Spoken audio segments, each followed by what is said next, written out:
Atap Masjid At-Taqwa di Desa Mandiro, Kecamatan Tegal Ampel harus rusak setelah dihantam angin kencang dan hujan deras.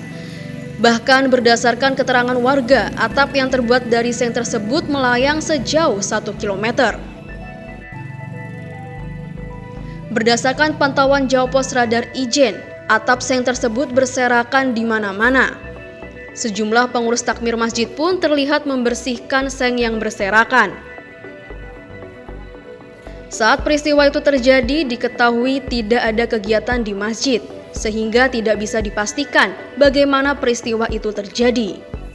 Terlebih saat hujan deras, warga berada di rumahnya masing-masing. Selain masjid tersebut, rumah warga yang berada di sekitar juga mengalami kerusakan. Hal ini terlihat dari genteng 2 rumah yang persis berada di samping masjid diruntuhkan oleh angin. Pemilik rumah pun mencoba untuk membersihkan secara pribadi karena petugas masih belum mendatangi lokasi akibat masih menangani kejadian di tempat lain. Sama hujan. Ini Pak Sugar. Cepet ya kejadiannya. Gimana? Langsung terangkat gitu Pak atapnya? Ya mungkin kemungkinan yang tidak ada yang tahu. Ini kan hujan tadi kan Pak. Atapnya berapa meter tadi Pak yang sampai terbang Pak? Ada yang 6 meter. 6 6 meter.